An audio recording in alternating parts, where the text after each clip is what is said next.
네, 안녕하세요. 건강이 안 좋으신데 출석해 주셔서 감사하고요. 30분 재판이 늦어져서 죄송합니다. 정인의 요청에 따라 신문은 1시간 신문 후 10분 휴식 취하는 방식으로 하겠습니다. 그리고 정인께서는 그 전이라도 몸 상태 이상이 있으면 말씀해 주시고 이럴 경우 자체적으로 마련한 대응 방안에 따라 조치를 취하겠습니다. 증언 거부권을 고지하겠습니다.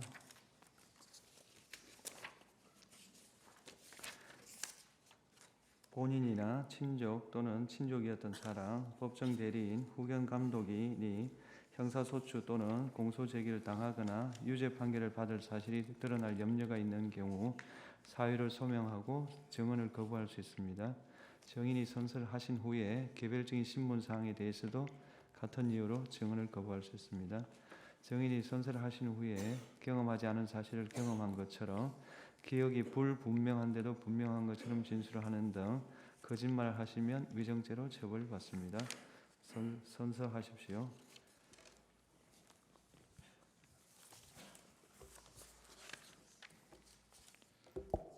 선서. 양심에 따라 숨김과 보탬이 없이 사실 그대로 말하고 만일 거짓말이 있으면 위증의 벌을 받기로 맹세합니다. 증인 조지호. 네, 청구인 주신문 하십시오. 경찰청장님, 예. 네, 증인이라고 칭하겠습니다. 네. 증인에 대한 피의자 신문 조서는 이미 증거로 다 채택이 됐습니다. 이 심판정에서도 사실대로 진술해 주시길 바라고요. 혹시 빠뜨린 부분이나 구체적인 부분에서 제가 여쭙는 말에 진실하게 증언해 주시기를 부탁드리겠습니다. 일의 가항입니다. 증인 2024년 8월 12일 용산 대통령실에서 피청구인 윤석열 대통령으로부터 임명장을 직접 수여받았지요? 그렇습니다. 혹시 그 당시에 대통령께서 증인에게 당부한 말씀 중에 기억나는 것 있습니까? 특별히 기억나는 건 없습니다. 예. 자, 생략하고 바항 묻겠습니다. 증인 경찰청 정보국장을 역임한 적도 있죠? 그렇습니다.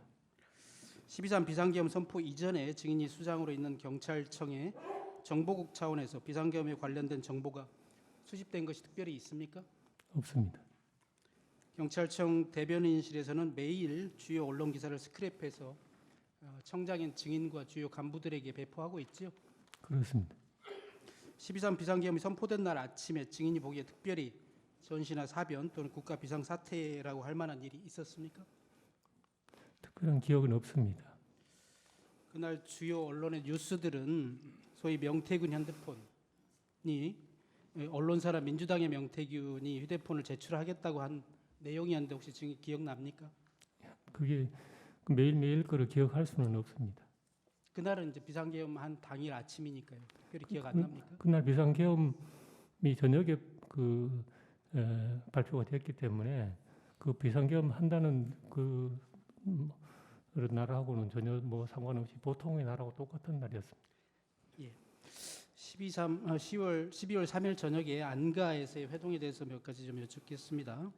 12월 3일 19시 20분경에 삼청동에 있는 안가에서 피청구인 대통령과 국방부 장관 김용현 그리고 서울경찰청장 김봉식을 함께 만났지요?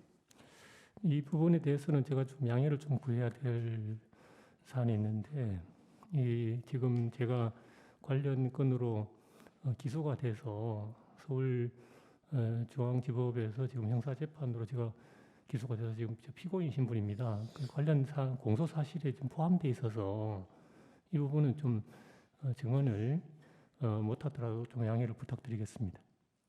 그날 안가에서 이렇게 만난 사실이 있다는 것도 확인해 줄 수 없습니까? 그래도 공소 사실에 포함되어 있는 내용이라서 공소 사실에 그 어떤 부분을 확인하고 어떤 부분을 확인 안 하고 하는 것보다는 그거는 형사 재판을 통해서 아마 사실 관계가 확인될 수 있을 것 같습니다. 예. 나의 일항을 좀 묻겠습니다. 그 자리에서 피청구인이 증인과 김봉식 서울청장에게 요즘 나라가 많이 시끄럽다. 종북 좌파 세력, 반국가 세력들이 사회 곳곳에서 나라를 혼란스럽게 하고 있다.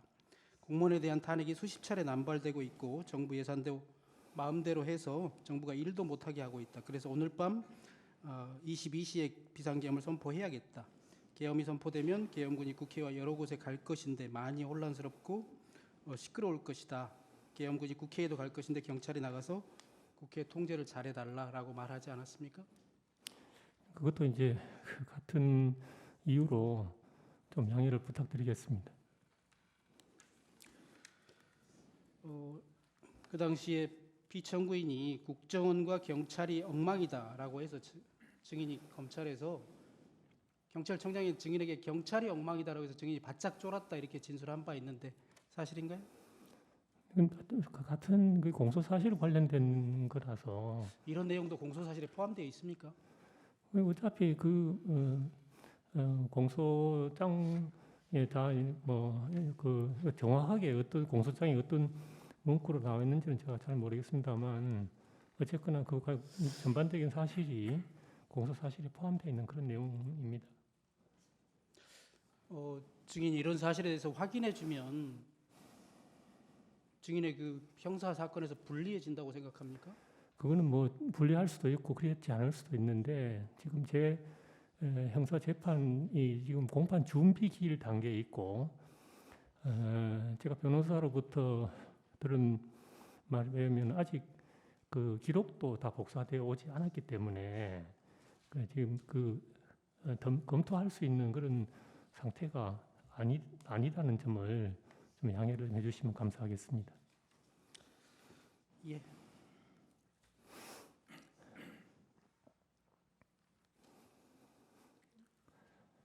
그 안가에 갔던 것은 대통령이 불러서 저녁 식사를 하는 줄 알고 갔다가 사실은 저녁 식사도 하지도 못하고 불과 한 10분만 있다가 나왔는데 실제로 비상계엄이 선포되었고요. 증인은 결국 내란 주요 임무 종사죄로 구속 기소돼서 지금 재판을 받고 있습니다.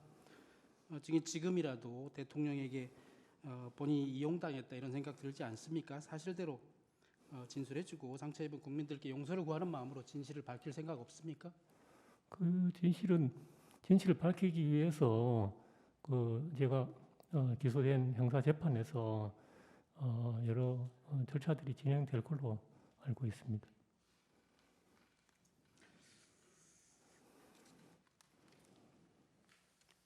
그럼 그 진실은 증인의 형사 재판이 끝나길 기다려야 된다고 생각하는 거예요? 어차피 공판이 지금 개시가 되었기 때문에 그 공판 결과를 통해서 확인될 걸로 생각하고 있습니다.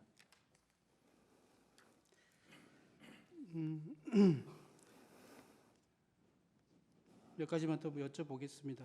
그 안가에서 국방부 장관 김영현이 증인과 김봉식 서울경찰청장에게 A4 문건을 각각 나눠줬다고 하는데 그런 사실이 있습니까? 그것도 지금 같은 맥락으로 조금 양해를 좀 부탁드리겠습니다. 그럼 제가 묻는 말에 어떤 부분에 대해서는 답변을 하실 거고 어떤 부분은 답변을 안 하실 생각인가요? 공소 사실과 관련된 부분은 제가 답변 드리기가 어렵습니다. 왜냐하면 중복해서 말씀드리지만 지금 기소가 돼서 공판이 지금 시작이 됐고 다분히 초기 단계인 준비기일 단계이기 때문에 제가 지금 어떤 증거에 대해서 어떤 결정을 내리기가 좀 쉽지 않은 그런 상태라는 점을 좀 양해를 부탁드리겠습니다. 예.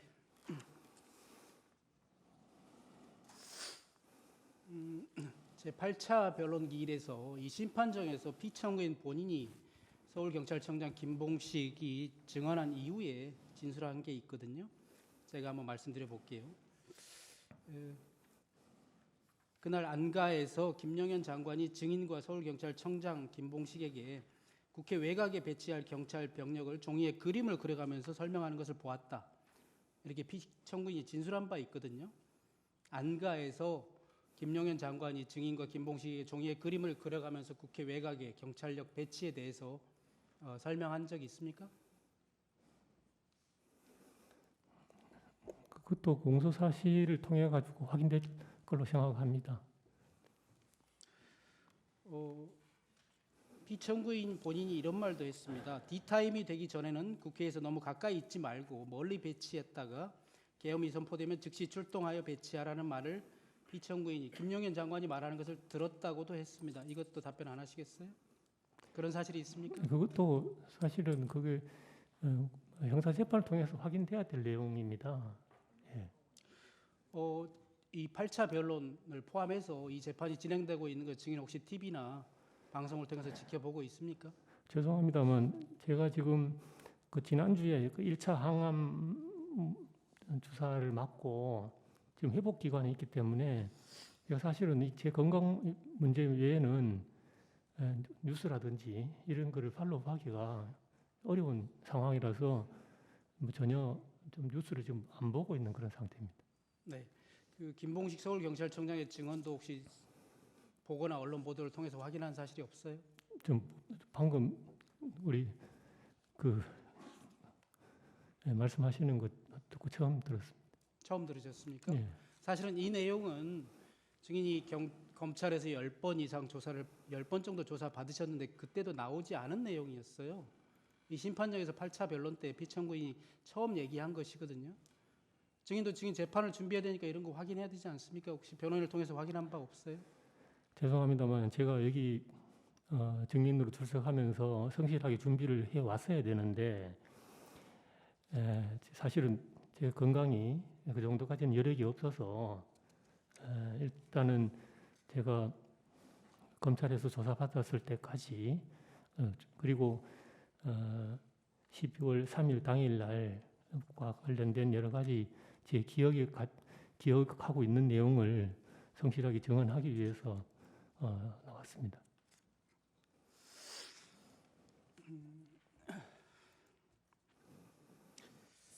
비상계엄 선포 이후에 국회 봉쇄에 관해서 몇 가지 좀 여쭤보겠습니다. 신문사항은 5항입니다. 신문사항을 좀 요약해서 물어보겠습니다. 지금 비상계엄 선포된 이후에 국회를 봉쇄했다가 나중에 일시적으로 일부 국회의원과 출입증을 가진 사람들에 한해서 출입을 허용했다가 포고령이 선포된 이후에 다시 한번 전면 봉쇄를 한 사실이 있는데 그런 사실은 인정합니까? 그것도 경찰 수사와 검찰 수사 단계에서 제가 여러 차례 이야기를 한 내용이고 공소 사실에 포함된 내용이라서 아직 그 증언들을 어떻게 동의를 할 것인지 여부가 아직 변호인하고 협의가 아직 안 된 상태라서 아직 지금 여기서 말씀드리기는 조금 어렵습니다. 제 입장에서 좀 답답해서 말씀드리는 것인데요. 온 국민이 지켜보고 있거니와 또 증인 13만 경찰의 수장 아니었습니까? 증인이 있는 그대로 사실을 얘기한다면 증인의 형사재판에서도 불리하건 유리하건 법적인 판단을 받으면 되는 것이고 사실에 관한 것은 답변해 줄 수 있지 않아요? 형사재판 통해서 제가 사실대로 다 이야기를 하고 그것이 제가 책임을 회피할 생각은 전혀 없습니다. 사실은 사실대로 제가 밝히고 제가 책임을 져야 할 부분이 있으면 책임질 것입니다. 지금 검찰에서 조사 받을 때 매번 다 변호인 입회하에 조사 받으신 것은 맞습니까? 맞습니다. 예, 그리고 그때 질문에 사실대로 답변한 것은 맞아요? 이건 그 각 조서별로 제가 그렇게 다 서명 날인했습니다. 그리고 조사 받은 이후에 조서를 다 열람하고 서명 날인한 것도 맞지요? 그건 맞습니다. 주시면 여기서 일단 마치겠습니다. 예, 피청구인 주시면 하십시오.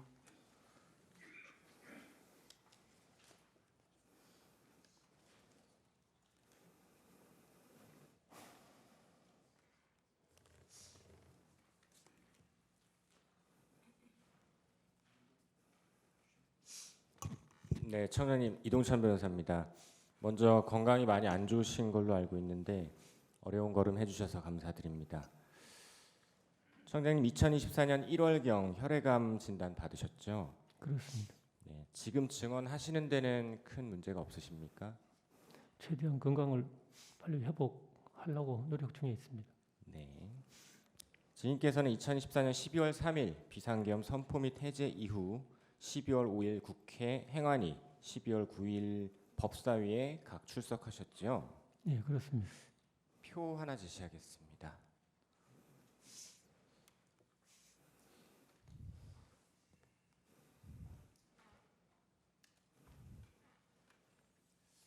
증거는 아니고요. 증인께서 국회 출석하고 수사기관에서 조사받으신 일정들입니다. 증인께서 12월 11일 새벽 01시 07분경 경찰 국수본에서 조사받던 중에 긴급 체포되셨죠. 예, 경찰에서 3번 그리고 이후 구속되고 나서는 검찰에서 10번 조사받으셨고 그중 8회는 병실에서 조사받으셨죠. 그렇습니다. 무균실에서 받으셨습니까? 역격리실이라고 명명할 수 있겠습니다. 네. 조사 중에 폐렴까지 걸리고 백혈구, 후중구 수치가 원래 정상 수치 1,500에서 77까지 떨어지기도 하셨죠. 예. 검찰 조사 당시에 뭐 상황이나 분위기는 어땠습니까? 뭐 어떤 상황을 말씀하시는지 모르겠습니다만 건강이 매우 안 좋아서 조사받기 참 어려우신 상황이었을 것 같은데 그럼에도 불구하고 병실에서까지 이렇게 여러 번 조사를 받으신 이유가 있으십니까? 검찰에서 조사가 필요하다고 이야기를 했고, 그리고 제 상황을 충분히 이제 설명을 했음에도 불구하고 필요하다고 해서 제가 거기에 응한 것입니다. 그러면 당시 경찰이나 검찰 조사 당시에 선망 증세가 혹시 있다던가 치료 중에 그런 건 없으셨습니까? 제가 여기 지금 조사 시간이 뭐 적게는 1시간부터 많게는 뭐 7시간까지 이렇게 되어 있습니다만 이 사이에 계속해서 휴식을 계속해서 취하면서 그리고 죄송합니다만 병원에 있을 때는 뭐 그 베드에 거의 뭐 누워서 조사받다시피 그렇게 했었습니다. 네. 증인께서는 계엄 당시에 불과 3시간도 안 되는 시간 동안 수많은 전화를 받으셨어요. 그렇죠? 네. 또 수많은 전화를 걸기도 하고 여기저기서 동시에 전화가 오기도 하고 경찰의 무전도 실시간으로 오갔을 테고 증인의 참모들부터 보고받고 또 지시 내리고 경찰청 간부들과 전국 시도경찰청 참석하는 국관회의도 주재하셨습니다. 맞죠? 예, 맞는데 그 경찰청장실에는 무전이 설치되어 있지는 않습니다. 네. 그러면 상황실에는 그 무공화 회의실에는 있습니까? 거기도 없습니다. 어쨌든 계엄 당시의 상황이 상당히 혼란스럽고 정신없는 상황이었을 것 같은데 맞습니까? 초유의 사태고 또 굉장히 엄중한 사안이기 때문에 예, 좀 많이 긴장했던 것 같습니다. 네. 당시 이렇게 온갖 전화 그리고 회의 주재하시고 혼란스럽고 정신없는 상황이었을 텐데 그리고 계엄 당시는 어떠셨는지 모르겠지만 수사기관에서 수사 받으실 때는 안타깝게도 건강이 더 많이 악화되셨던 걸로 알고 있습니다. 수사기관에서 진술하실 때는 그 계엄 당시의 상황을 명확히 기억해서 진술하셨습니까? 제가 사실은 경찰에서 조사를 받고 경찰에서 이제 구속영장이 발부되고 나서 갑자기 이제 폐렴 증상이 와서 그때부터 이제 건강이 급속도로 나빠졌습니다. 그런데 무슨 선망 증상이 있다든지 그 정도는 아니었고 두 가지인데 하나는 체력이 급격히 떨어져서 장시간 이렇게 집중하기 어려운 그런 상황이 하나고 두 번째는 호중구 수치가 급속도로 저하되면서 감염에 극히 취약한 그런 상황이 되었기 때문에 병원에서도 역격리 병실로 이제 별도로 입원시키는 그런 상황이 생겼던 것입니다. 네. 삼청동 안가 관련 여쭤보겠습니다. 12월 3일 19시 30분경 삼청동 안가에서 대통령, 국방장관, 경찰청장인 증인 그리고 김봉식 서울청장 만나셨죠? 그거는 아까 청구인 쪽 그 질문에 네. 대답한 수준으로 조금 양해를 부탁드리겠습니다. 네. 증인께서는 이 삼청동 안가에서 대통령으로부터 경찰이 중요하다, 치안 질서 유지를 잘 해줘야 한다, 이 말씀은 들으셨습니까? 그 이제 자꾸 같은 말씀을 드리게 돼서 대단히 송구합니다만 아까 청구인 쪽 질문에 제가 답변 드린 취지로 같이 좀 이해를 해주시면 감사하겠습니다. 네, 저도 건강이 안 좋으신데 계속 질문을 드려서 죄송하지만 혹시 그래도 제가 여쭤보는 질문 중에 답변하실 수 있는 게 있으시면 답변해 주시고 아니면 그냥 짧게 거부해 주시면 감사드리겠습니다. 안가에서 대통령이나 김용현 장관이 증인에게 국회를 봉쇄하려고 한다, 국회의원들이 계엄 해제 의결을 하러 못 들어가게 막아야 한다, 들어가려는 국회의원은 체포할 것이다, 이런 이야기 하신 적 있습니까? 그것도 참 죄송합니다. 네. 그럼 국회를 봉쇄하려면 경력 몇 명이 필요하냐, 오늘 밤 경력 몇 명을 준비할 수 있느냐, 이런 얘기는 한 적이 있습니까? 같은 맥락으로 좀 양해를 부탁드리겠습니다. 네. 이건 좀 일반적인 얘기인데요. 증인 진술에 의하더라도 국회 울타리는 2.5km, 울타리도 낮아서 여성들도 쉽게 월담할 수 있는 곳이고 국회는 쉽게 통제할 수 있는 곳이 아니다. 출입문은 7개인데 문 하나 막는데도 5개 중대 300명은 필요하다라고 하셨었어요. 이건 맞습니까? 그것도 사실 뭐 공소 사실과 깊이 관련되어 있는 그런 내용이라서 예. 알겠습니다. 계엄 초기 국회에 투입된 경력은 5개 기동대 300명에 불과했었죠.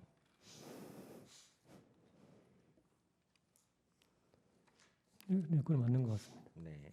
안가에서 대통령 또는 국방장관으로부터 방첩사를 지원해라, 방첩사를 지원해서 정치인 등을 체포해라, 이런 말 들어보신 적 있습니까? 그것도 이제 공소 사실과 좀 밀접하게 관련되어 있는 내용 같습니다. 네.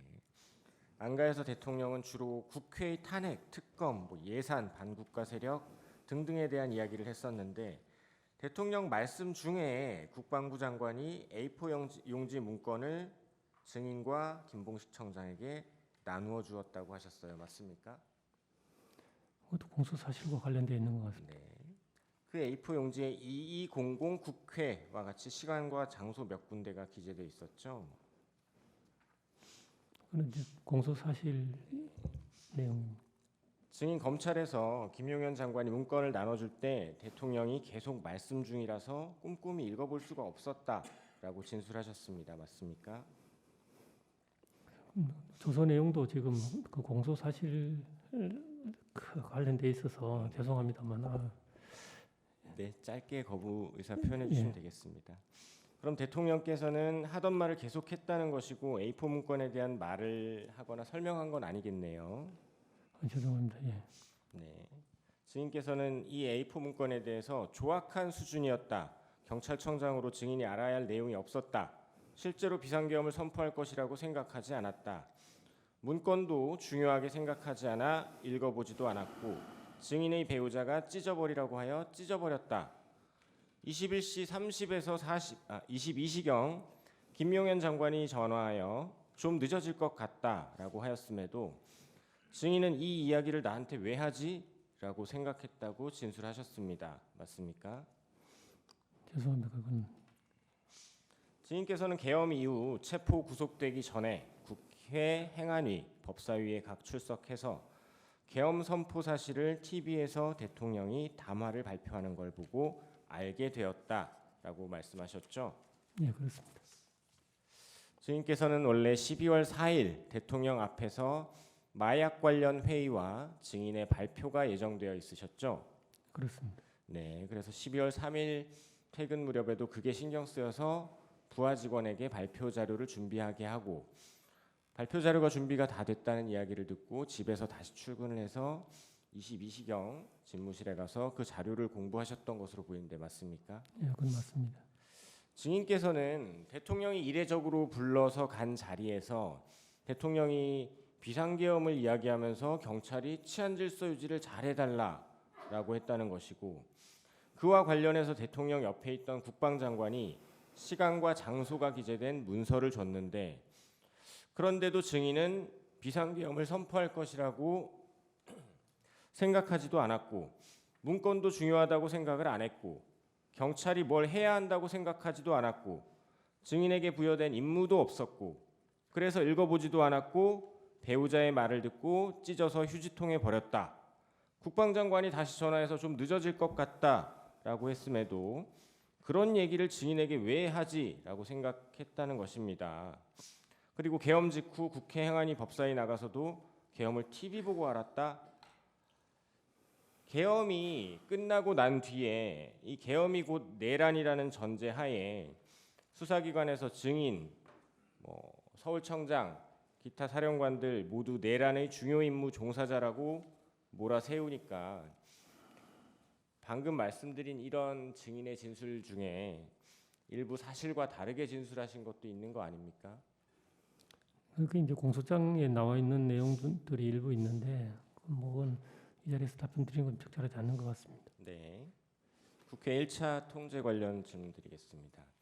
22시 23분 비상계엄이 선포되고 나서도 처음에는 통제까지는 안 하고 그냥 국회 7개 문마다 경찰 총 5개 기동대 300명만 배치했었죠. 그건 공소 사실이 포함되어 있는 내용입니다. 그러다 22시 45분경 증인이 김봉식 청장에게 국회에 경력 배치가 되었는지 물으려고 전화하셨다가 일시에 사람들이 많이 몰려오고 있는 상황이라 시민들 안전, 국회의 안전이 우려돼서 이 1차 통제를 하게 된 것이죠. 죄송합니다. 그건 공소 사실이 포함되어 있는 내용입니다. 네. 국회 경비대장 목현태의 진술에 의하더라도 원래부터 국회는 18시경부터 다음날 아침 9시까지는 일반인의 출입이 금지되어 있고 국회 관계자도 신분 확인 후에 출입이 가능하다고 하던데 맞습니까? 그건 제가 잘 모르겠습니다. 네. 일시적 선별적 국회 출입 허용 부분에 대해서 여쭤보겠습니다. 김봉식 서울청장께서는 23시 07분경부터 국회 상시 출입자들의 출입을 허용했는데 알고 계시죠? 그 공소 사실이 포함되는 내용입니다. 네. 이렇게 국회 상시 출입자들 출입을 허용하게 된 경위가 김봉식 청장이 증인께 전화를 해서 국회 상시 출입자들이 출입하게 해달라고 항의를 합니다. 검토 결과 출입을 통제할 법적인 근거가 없습니다. 출입을 허용해야 하겠습니다. 라고 했고 증인도 맞네요. 라고 해서 출입을 허용하게 된 건 맞습니까? 이거 공소 사실입니다. 그래서 23시 07분경부터 2차 통제 지시가 내려간 23시 37분경까지 약 30분 동안은 국회의원, 보좌관, 국회 직원, 출입 기자 등 다수가 국회로 들어갔죠. 공소 사실이 포함된 내용 같습니다. 증인 이 시점, 그러니까 일시적 선별적 통제가 허용되고 있던 23시 07분경부터 23시 37분경 사이에 대통령으로부터 전화 받으신 거 있으시죠? 공소 사실이 포함된 내용입니다. 당시 대통령이 증인에게 전화하여 상황이 어떤지 물어봤고 증인이 대통령에게 이렇게 보고한 기억이 있는지 한번 들어보시죠. 김봉식 청장이 보고하기를 군은 아직 도착을 안 했고 사람들은 몰려오고 있고 김 청장이 검토해 보니 국회의원, 국회 관계자들의 출입을 막을 법적 근거는 없어서 신분 확인 후에 들여보내고 있답니다. 이렇게 증인이 보고하자 대통령이 역시 우리 김봉식 서울청장이 수사통이라 법도 잘 알고 잘하고 있네 라고 말하고 끊었던 거 기억나십니까? 공소 사실 관련된 내용인 것 같습니다. 계엄이 해제되고 난 12월 4일 새벽 증인은 대략 5시경으로 기억하고 계시던데 그 즈음에 대통령으로부터 전화 받은 사실 있으시죠? 예. 그때도 대통령이 증인에게 우리 김봉식 청장이 초동 대처를 잘해서 국회도 신속하게 들어가서 해제 의결 잘하고 상황이 잘 정리됐다. 김봉식 청장한테 잘했다고 수고 많았다고 꼭 전해주고 내가 직접 격려 전화하고 싶은데 일단은 김 청장도 늦어서 피곤할 테니 좀 쉬고 내가 내일 전화하겠다고 전해달라. 이렇게 말씀하신 적 있습니까?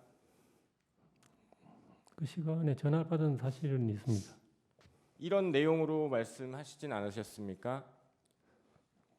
내용을 뭐 정확하게 다 기억은 못하지만 그렇게 상세하게 조금 그렇게 통화 내용이 길지는 않았던 것 같습니다.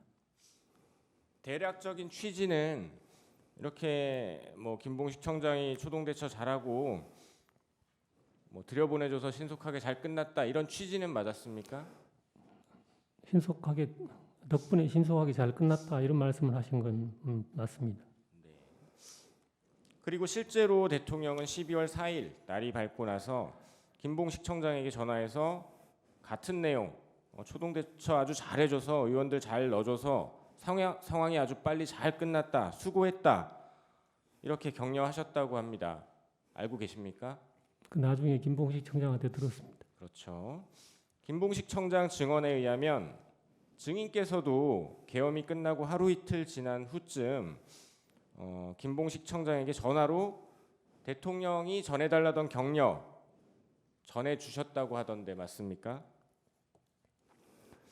그때 김봉식 청장하고 통화를 통화는 한 것 같은데 구체적으로 무슨 이야기를 했는지는 제가 잘 기억을 못 하겠습니다. 네, 대통령에게 김봉식 청장에게 증인께서 대통령이 잘했다 그러더라 대략 이런 취지의 말씀 전달하신 건 있습니까?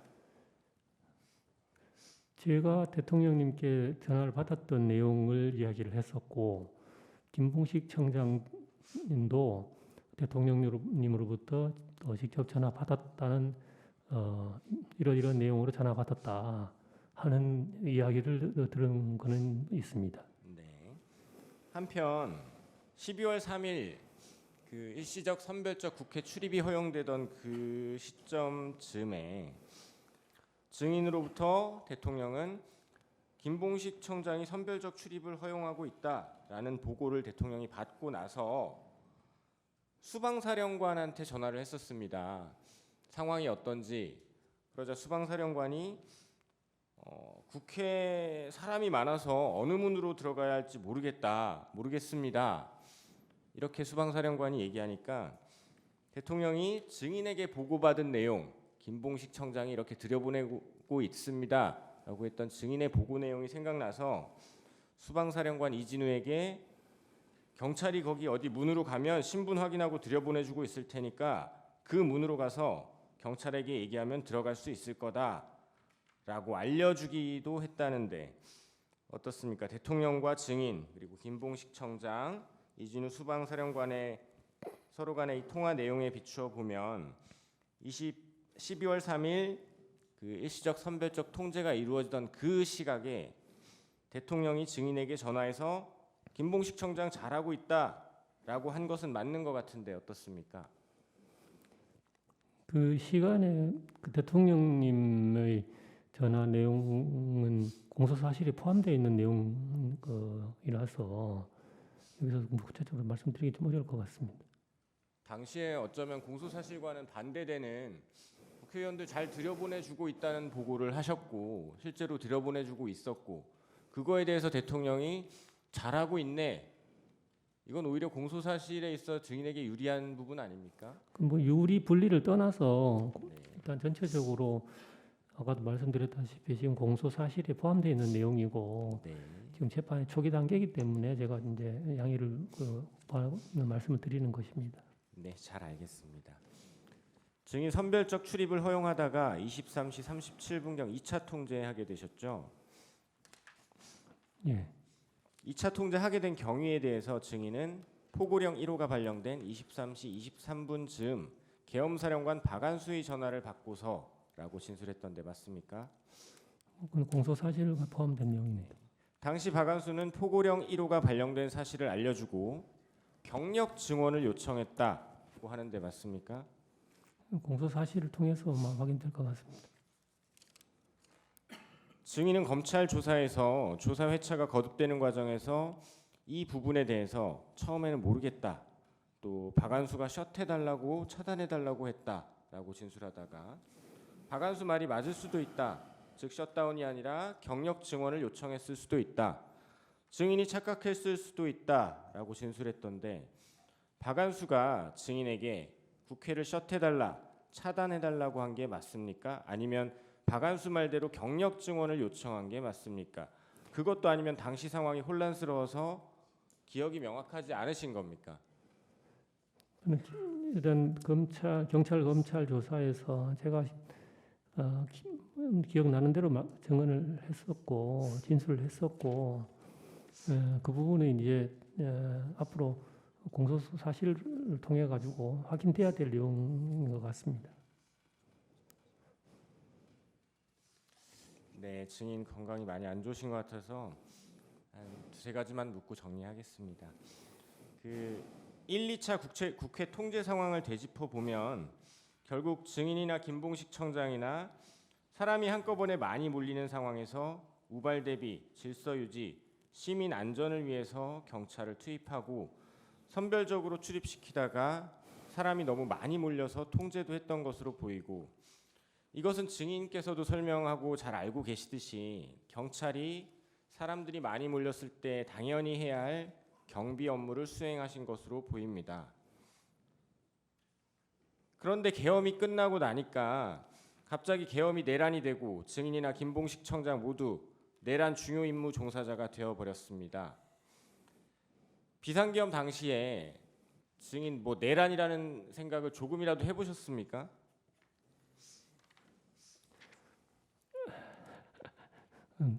내란이라고 생각했으면 그렇게 안 하겠죠. 증인 비상계엄 당시에 대통령으로부터 전화 받을 때 비화폰으로 받으셨죠? 예, 그날 대통령 말고 증인에게 비화폰으로 전화 건 사람 한 명 있습니다. 맞습니까? 예, 박한수 계엄사령관이 국방부 장관의 비화폰을 빌려 포고령 발령 즈음 증인에게 전화했던 바로 그 전화 한 통입니다. 맞습니까? 맞습니다.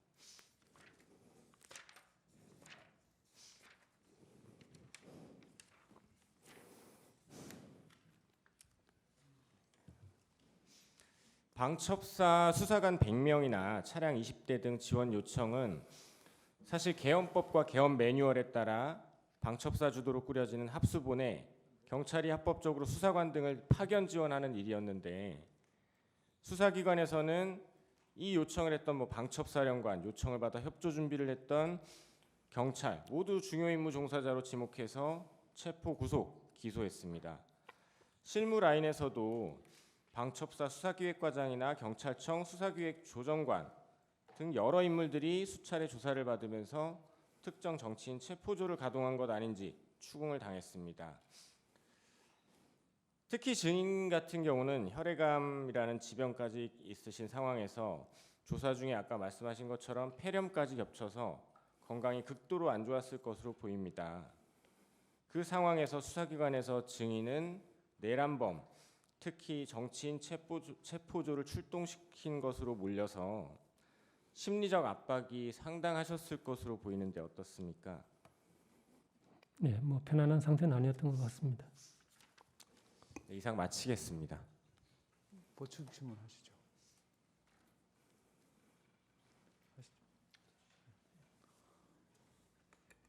저 증인 그 박현수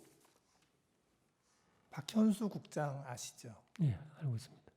그 행안부 경찰국장. 그렇습니다. 12월 4일 아침 6시 23분에 증인이 박현수 국장한테 전화를 해서 14분 35초 동안 통화를 한 기록이 있어요. 예, 통화했습니다. 무슨 얘기 하셨나요?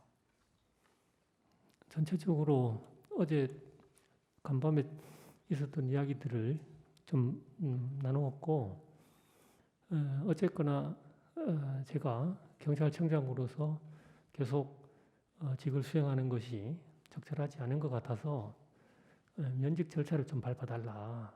그 이제 출발이 행안부 경찰국이기 때문에 그렇게 이야기를 했었는데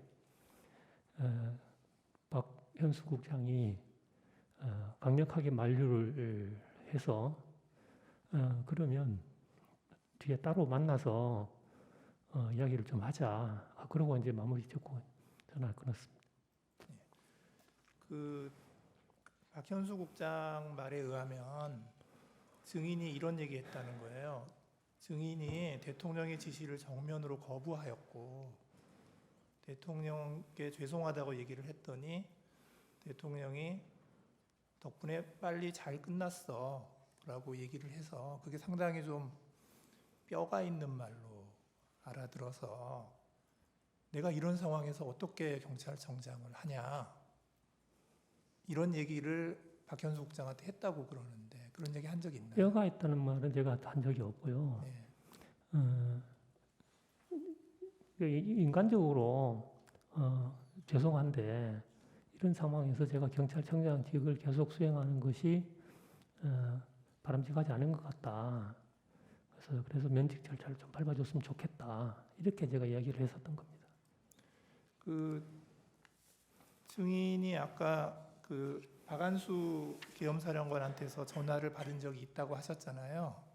전화를 받았습니다. 전화를 받았는데 증인이 협조 안 해줬죠. 결과적으로 그렇게 됐습니다. 네. 결과적으로 그렇게 됐습니다. 예. 그리고 여인영 방첩사령관이 전화를 했는데 그때도 증인이 협조 안 해줬죠. 예. 네, 이상입니다. 주신문 하십시오. 추가 신문 하십시오. 증인 공소사실과 상관없는 얘기를 한번 여쭤볼게요. 예. 최근 보도에 따르면 정보사 100여 단이 계엄 하루 전인 12월 2일에 경찰청에 범죄 경력 조회를 할 수 있는 폴 조회 권한을 복구해달라고 정식으로 공문을 보냈고 경찰청이 이를 복구해줬다고 하는 기사가 있었습니다. 증인 혹시 알고 있어요? 죄송합니다. 못 봤습니다. 기사를 못 봤어요? 예, 기사도 못 봤고 예. 그 내용을 보고받은 적이 없습니다.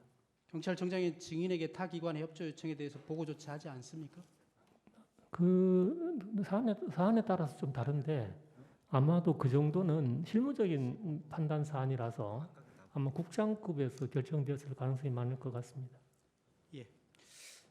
이 심판정에서 김봉식 서울경찰청장은 12월 3일 날 안가에서 비상계엄을 선포할 수밖에 없는 이유를 설명하면서 개인적인 가정사 얘기를 했다고 해요. 증인도 들었죠?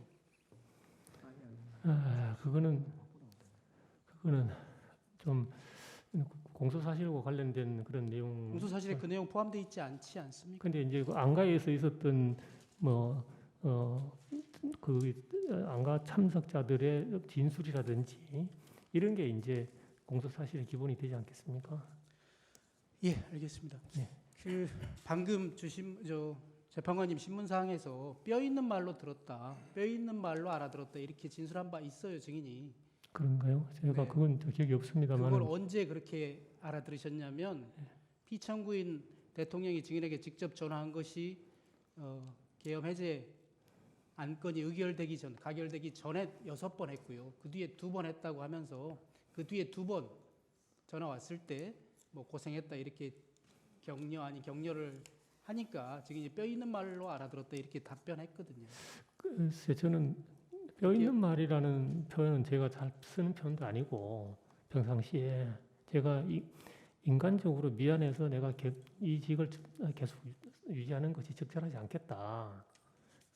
그래서 면직 절차를 좀 밟아줬으면 좋겠다. 이렇게 이야기를 했었습니다. 저는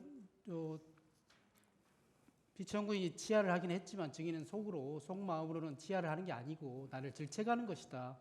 이런 의미로 뼈 있는 말로 알아들었다. 이렇게 답변한 저는 것으로 이해했는데 그때 그 대통령님이 전화를 제가 직접 새벽이지만 직접 받아서 그렇게 뭐 질책하고 그런 식으로 제가 받아들이지는 않았습니다. 왜냐면 오히려 질책하고 그랬으면 제가 좀 많은 다른 생각을 했었을 텐데 그렇지는 않은 것 같습니다. 김용현 장관과 비아폰으로 2번 통화했어요. 그렇죠? 10시 이전에 좀 늦어질 것 같다라고 전화가 한번 왔었고요. 그 한 번 예.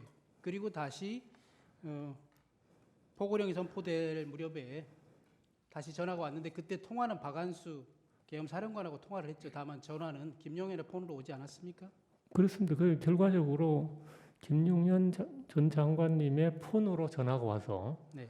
받았더니 박한수 사령관이었던 겁니다. 그래서 결과적으로 통화는 김용현 전 장관님하고는 한 번 한 것입니다. 김용현 장관과는 한 번 했다 이 말씀이세요? 그렇죠. 예. 그때 박한수 계엄사령관이 증인에게 국회에 경찰을 증언하고 포고령에 따라서 국회 출입을 전면 차단해달라 이렇게 말하지 않았습니까? 그건 이제 공소 사실에 포함된 내용이라서 아마 좀 예, 답변하지 않으실 거면 답변하지 않겠다고 예, 짧게 예, 말씀해 예, 주십시오. 예. 그때 그러면 박한수 계엄사령관이 국회를 셧해달라 이렇게 했다고 증인이 진술한 바 있거든요. 셧해달라는 것은 무슨 의미인가요? 그건 뭐 그때 답변하지 않겠습니다. 그거는 예, 앞으로 재판장에서 예. 셧해달라 이런 말은 잘 안 쓰거든요. 혹시 셧다운해달라 이런 말 아니었습니까? 그런데 그거는 구체적인 워딩, 그러니까 지나간 일들을 그 녹음이나 녹화하듯이 이렇게 기억하는 건 사실상 쉽지 않습니다. 전체적인 맥락을 통해 가지고 기억을 하게 되는데, 그래서 아마 제 언어로 그렇게 표현했을 가능성은 있는데, 구체적으로 거기 박 사령관께서 어떻게 어떤 워딩을 하셨는지는 솔직히 잘 기억이 없습니다. 전체적인 맥락만 이제 기억을 하는 것이죠. 예. 그래서 제 생각에는 맥락상 또 일반적으로 사람들이 용어 사용법이 셧해달라 이런 말보다는 셧다운해달라 이렇게 말하는 경우가 더 많을 것 같았어요. 여쭤보는 거예요. 셧다운해달라라고 말한 것은 아닙니까? 제가 한 가지 분명한 건 박 사령관께서 그렇게 영어 표현을 하진 않으셨던 것 같고 제 언어로 이렇게 조사를 받으면서 제 언어로 이야기를 했던 것 같습니다. 예. 피청구인과의 통화 그리고 국회의원 체포 지시에 대해서 여쭙겠습니다. 피청구인과 계엄 해제 요구안 가결 전에만 해도 6번 통화를 한 사실이 있는데 그때 피청구인이 증인에게 했던 말은 이런 건가요? 제가 한번 읊어볼게요. 조 청장, 국회에 들어가려는 국회의원들 다 체포해, 잡아들여. 불법이야. 국회의원들 다 포고령 위반이야. 체포해. 이런 내용이었습니까? 죄송합니다. 그건 증언을 제가 하지 못하겠습니다. 증인은 수사기관에서 이렇게 진술했어요. 그 6번의 통화 모두 국회의원들을 체포하라고 닥달하는 것이었다. 이렇게 진술한 바 있습니다. 그렇게 진술한 적은 있습니까? 그건 앞으로 이제 그 진술 내용이 이제 공판정에서 증거로 사용할지 여부에 대해서는 좀 변호인하고 상의를 좀 해봐야 될 것 같습니다. 예, 국회의원 아니죠. 피청구인과 통화를 했던 시기가 그 시점이 1시 03분에 계엄해제 요구안이 가결되기 직전이거든요. 그리고 6차례 통화를 했고요. 증인 그때 증인의 집무실에서 TV를 틀어놓고 국회 상황을 다 지켜보고 있었을 것 같은데 그거 맞습니까? TV를 계속 틀어놓고 있었던 건 분명합니다. 네. 그러면 TV 방송을 통해서 본회의 개최를 위해서 국회의원들이 국회로 모이고 있는 상황인 것은 증인도 인식하고는 있었겠네요. 그렇습니다. 계속 그 당시에 제 기억에 TV에는 국회 본회의장을 거의 비추는 화면이 대부분이었던 것 같습니다. 당연히 국회 본회의가 왜 열리려고 하는지도 알고 계셨죠? 그렇습니다. 증인의 진술 피의자 신문 조서에 보니까 그 무렵에 11시 반 이 무렵에 국회의원 이상식, 조은희 국회의원, 그다음에 서범수 의원이 전화를 했다고 돼 있는데 그 전화 받은 것은 맞습니까? 예. 그 국회의원들하고 통화를 했으니까 국회의원들이 국회로 가고 있는 상황에 대해서 얘기했나요? 국회 상황에 대해서 말씀하시진 않으셨고, 뭐 어떻게 된 거냐 이렇게 이제 물어보는 그런 내용인데 저도 잘 모르겠습니다. 이런 대화가 주로 이루었습니다. 그 보시면 아시겠지만 그 대화 내용이 좀 짧습니다. 그게 그렇게 길지 않기 때문에 상세한 이야기를 하기는 그 당시에 국민의힘은 의원총회를 국회에서 열려고 했다가 또 당사로 옮겼다가 이런 상황들이 있었던 것 같은데 혹시 그런 내용에 대해서 들어보지는 못했어요? 그 국회의원들한테? 그분들한테는 들은 건 없고 네. 그 TV 보도를 통해서 그런 내용이 나오는 걸 들었던 것 같습니다. 예. 증인은 잘 모르겠지만 그 무렵에 피청구인은 또 특전사령관이나 수방사령관하고도 통화를 했고요. 피청구인은 부인하고 있습니다만 국회의원들을 끌어내라고 지시하거나 내가 2번, 3번 계엄을 선포하면 된다는 얘기도 했다는 진술도 있고 그렇습니다. 그 무렵에 증인한테 6번 전화한 것이거든요. 그때 증인한테 전화해서 국회의원들이 끌어내거나 체포하라는 지시를 한 거 아닙니까?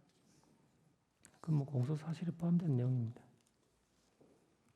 증인한테 혹시 국회를 단전하라거나 또 무기나 수갑 등의 장구를 사용해서라도 국회의원들을 체포하거나 끌어내라고 지시한 사실은 없습니까? 그 뭐 공소 사실을 통해서 확인될 것 같습니다. 증인이 대통령과 비어폰으로 통화를 하고 있을 때 23시 34분경에 행안부 장관 이상민으로부터 전화가 와서 증인이 대통령과 통화를 하고 있기 때문에 이상민과의 전화를 잠시 붙든 채로 대통령과 통화를 마치고 이상민 장관과 통화를 한 사실이 있지요. 네. 그 사실은 있지요. 네. 그러면 통상 장관의 전화를 받았는데 기다리게 했으니까 양해를 구할 거 아니에요? 방금 대통령과 통화를 했습니다. 기다리게 해서 죄송합니다. 이렇게 양해를 구한 사실이 있습니까?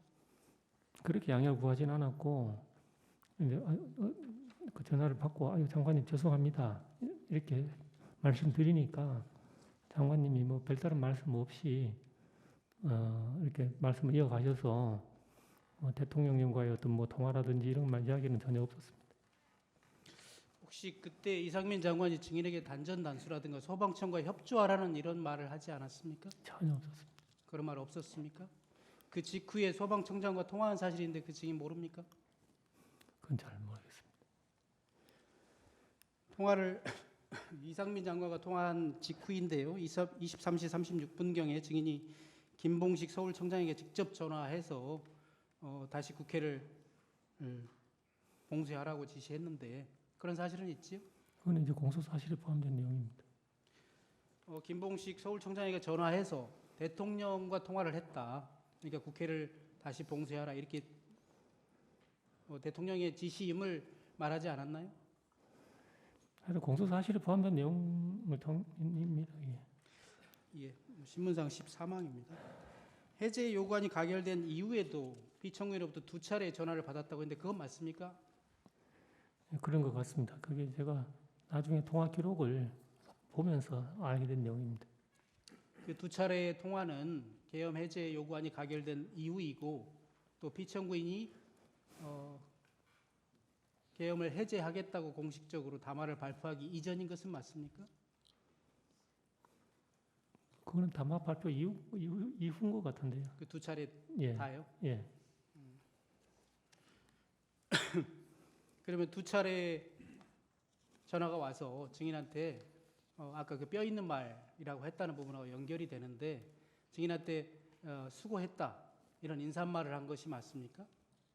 네, 수고했다고 말씀하셨고, 예, 그래서 수고했다고 말씀하신 건 분명합니다. 그 시점이면 상당히 다급한 상황일 때인데 한가하게 2번이나 전화해서 수고했다는 말을 했다는 게 사실입니다. 그거는 새벽 거의 끝나고 네. 새벽 그 새벽 시간이기 때문에 그때는 상황이 끝난 뒤라서 뭐 다급하고 그러진 않았습니다. 제가 그 경찰청장실 집무실 안에 있는 내실에 들어가서 그 침대에서 자고 있다가 전화를 받았기 때문에 다급하고 그렇진 않았습니다. 뭐 어쨌든 간에 2차례나 똑같은 수고했다는 치하를 하려고 2차례나 전화했던 것이 근데 맞아요. 지금 통화 목록에 2차례가 돼 있었는데 실제로 제가 기억하는 건 한 번인데 근데 대통령님께서 전화하셔가지고 뭐 수고했다고 말씀하시는 그게 이제 기억이 나는 겁니다. 네, 그 경찰국장 박현수와 통화에 대해서 좀 여쭙겠습니다. 계엄 해제 요구안이 가결된 직후인 공안시 13분경에 박현수가 증인에게 전화해서 2분 52초 동안 통화한 사실이 있던데 그런 통화를 한 사실은 있지요? 뭐 통화 목록이 있으면 통화했을 겁니다. 그때는 어떤 통화였는지 기억납니까? 제가 뭐 어떤 구체적으로 어떤 통화를 했는지는 제가 기억을 잘 못합니다. 예, 아까 그 처음에 국회를 전면 봉쇄했다가 나중에 일시적으로 풀었다가 다시 포고령 선포 이후에 또 전면 봉쇄했고요. 그리고 그것이 계엄 해제 요구안이 가결된 이후에 공안시 45분경까지 지속이 되거든요. 그 증인의 진술에 이런 게 있더라고요. 국회에서 계엄 해제 요구안이 가결되긴 했지만 대통령이 아직 해제를 공식으로 선포하지 않았으니까 더 기다려보자라고 해서 풀지 않았다고 증인이 진술한 바 있거든요. 공안시 13분경에 경찰국장 박현수가 전화해서 아직 국회 봉쇄를 풀면 안 된다라고 말을 했기 때문에 풀지 않고 있었던 것은 아닙니까? 분명한 거는 박현수 국장이 저한테 지시하거나 이렇게 할 위치에 있는 것도 아니고 실제 그렇게 하지도 않았습니다. 제가 박현수 국장하고는 개인적으로도 좀 신뢰하는 사이고 해서 서로 뭐 상의하고 이런 거는 있을 수 있어도 박 국장이 저한테 뭐 장관님 지시니까 이걸 이렇게 하라 이렇게 전화한 적은 단 한 번도 없습니다. 예, 알겠습니다. 그리고 그날 오전 6시경에도 통화를 상당히 오랫동안 했었죠. 그런 사실은 있죠. 그건 아까 재판관님 예. 신문에 제가 그리고 말씀드린 나서 대로 그날 오후에 12월 4일 오후에 네 박현수 경찰국장이 증인의 사무실로 찾아온 적도 있죠. 그렇습니다. 예, 그때는 무슨 용건으로 찾아왔나요? 그 당시에는 이제 이 비상계엄 상황이 없으면 정상적으로 하면 그 주에 경찰 고위직 인사가 예정되어 있는 주입니다. 그래서 인사의 어떤 시기라든지 전체적인 범위라든지 하는 것을 그 경찰국장과 제가 상의하기로 미리 약속이 돼 있던 그 만남이었습니다. 경찰 고위직 인사 상의하러 왔다 이 말씀이시죠? 그렇습니다. 예. 12월 4일 오후에 증인에게는 행안부 경찰국장으로서 이상민 장관의 메신저 역할을 한 박현수가 증인을 찾아와서 얘기를 하고 김봉식 서울청장에게는 피청구인이 직접 전화를 했거든요. 그 무렵에. 그 다음 날 12월 5일 날 증인과 서울청장 김봉식과 이상민 행안부 장관이 국회에 가서 증언했지요. 예. 그 당시에는 안가에 간 사실을 숨기고 거짓말하신 것은 맞잖아요. 그렇습니다. 그래서 내일 어떻게 답변할지에 대해서 서로 입을 맞추기 위해서 박현수가 증인을 찾아온 것은 아닙니까? 그거는 전혀 아닙니다. 그거는 박 국장과의 만남은 사전에 예정이 되어 있었고 예, 신문 제안하겠습니다. 1시간이 지났으므로 정인의 휴식을 위해 휴정하고 8시 40분에 속개하겠습니다. 장관님, 한 5분으로 짧게 끝내고 그냥 바로 끝내시는 건 어떨지 지금 괜찮으시다면 아니, 정인이 1시간 하고 쉬기를 원하기 때문에 쉬하겠습니다.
예, 피청구인 추가 신문하십시오. 시간 기재한 거 그냥 하나 띄워놓고 설명의 편의를 위해서 여쭙겠습니다. 포고령이 발령된 게 대략 23시 23분, 그리고 계엄이 해제된 것이 01시 03분입니다. 증인께서는 12월 3일부터 12월 4일까지 사이에 대통령으로부터 비화폰으로 총 8회의 전화를 받았고, 그중 앞의 6번은 포고령 1호가 발령된 23시 23시 이후부터 국회의 해제 의결이 있었던 01시 03분 사이, 그리고 뒤에 2번, 앞에 6번 말고 뒤에 2번은 계엄 해제 이후 증인이 내실에서 잠을 자고 있던 05시경이라고 하셨습니다. 그건 맞습니까? 제가 전화 내용은 물어보지 않겠습니다. 시간만 여쭤보겠습니다. 정확한 시간은 모르겠는데 하여튼 그 뒤에 온 거는 새벽인 거는 확실합니다. 그리고 증인이 이렇게 6번, 2번을 나눠서 기억하는 이유에 대해서 12월 4일 낮에 증인이 비화폰 통화 목록을 지우려고 확인했을 때 계엄 당시 대통령으로부터 온 전화가 6번, 6회의 통화와 2회의 통화가 나누어져 있었고, 그 나누어진 이유가 중간에 다른 통화가 끼어 있었기 때문이라고 진술하셨는데 그건 맞습니까? 그걸 이렇게 진술하지는 않은 것 같은데요. 그렇게 진술 안 하셨습니까? 하여튼 그 나눠져 있었고, 그게 나눠져 있었던 이유에 대해서는 제가 잘 모릅니다. 네. 예. 증인 박안수 계엄사령관으로부터 그 국방부 장관 비화폰 빌려서 걸었던 전화, 증인에게 걸었던 전화, 박안수한테서 받은 첫 번째 전화였죠. 박안수로부터 사건 당일 3번. 예. 그 첫 번째 전화가 포고령 발령 시점, 즉 23시 23분 경이었죠. 포고령 관련 전화였는데 맞습니까? 그거는 공소사실 관련된 내용이라서 정확하게 제가 네네. 대통령으로부터 왔던 첫 번째 전화는 그 아까 일시적 선별적 출입을 허가하던 그 즈음에 잘하고 있다는 그 전화입니까? 근데 그건 공소사실에 포함된 내용이기도 하고 잘 기억도 없고 그렇습니다. 그러면 대통령으로부터 온 전화, 박안수로부터 온 전화, 그 국방부 장관 비화폰으로 걸었던 전화, 그 2개 중에 어느 게 먼저입니까?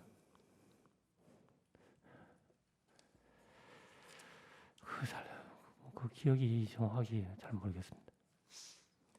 계엄 당시에 증인에게 비화폰으로 전화를 걸었던, 증인의 비화폰 번호가 연결되어 있는 사람은 지금 말씀하신 것처럼 2사람뿐입니다. 박안수 사령관이 김용현 장관 비화폰으로 걸었던 23시 23분경의 전화, 그리고 대통령으로부터 걸려왔다는 전화들, 이 2사람, 즉 대통령과 국방부 장관 비화폰 말고 계엄 선포 이후 12월 4일 낮 증인이 비화폰 통화 목록 확인하실 때까지 증인의 비화폰으로 전화를 걸어온 다른 사람은 없다고 하셨습니다. 조금 전에 맞습니까? 그렇게 증언하셨습니다. 다른 사람하고 통화한 기억은 없는 것 같습니다. 그렇다면 박안수가 첫 번째 전화한 게 23시 23분경인데 그 이전에 대통령이 6번 전화했고 계엄 해제 이후에 2번 전화했다는 것이 되는데, 한편으로 또 증인은 6번의 전화가 모두 포고령 발표 이후, 즉 23시 23분 이후라고 하셨습니다. 시간상 존재하기 어려운 통화로 보이는데 어떻습니까? 그거는 공소사실 관련된 내용이기도 하고 제 기억이 사실 이 부분이 정확하지 않기 때문에 여기서 말씀드리기는 좀 적절하지 않은 것 같습니다. 제가 이제 증인께 여쭙는 거는 포고령 발령 즈음에 박안수로부터 국방부 장관 비화폰 가지고 증인한테 전화를 걸었습니다. 요거를 기준으로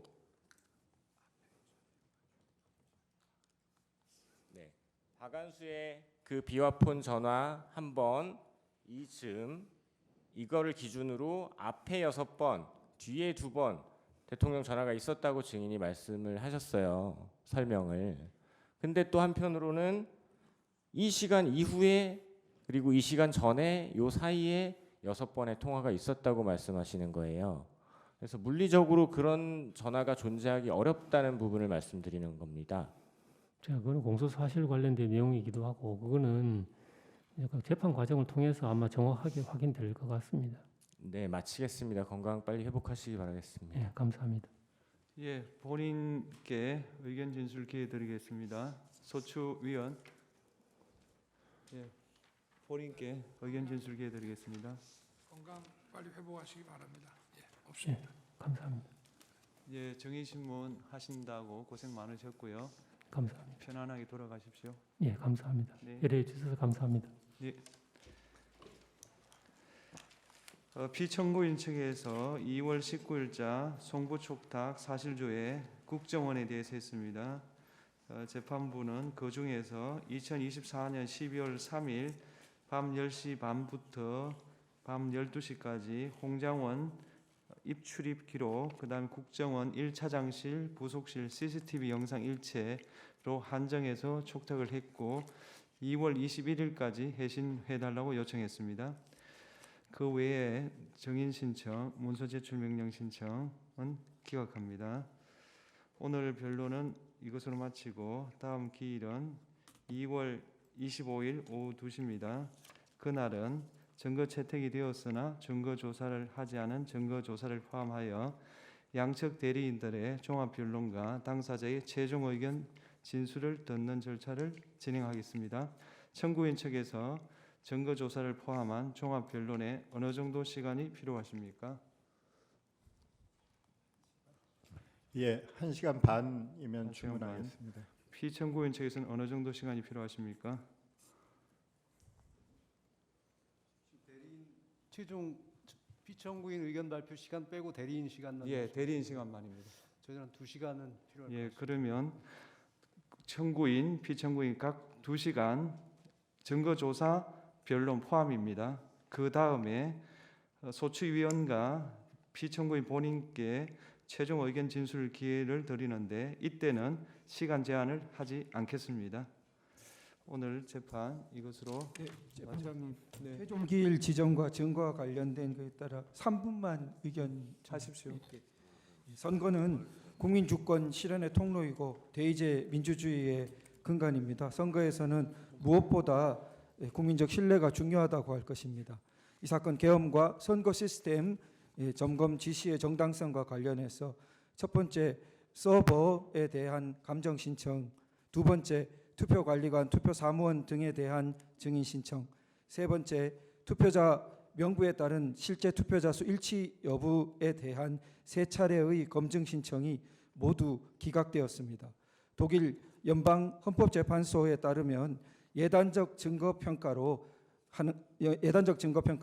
증거 신청을 배척하는 사유가 될 수 없다고 합니다.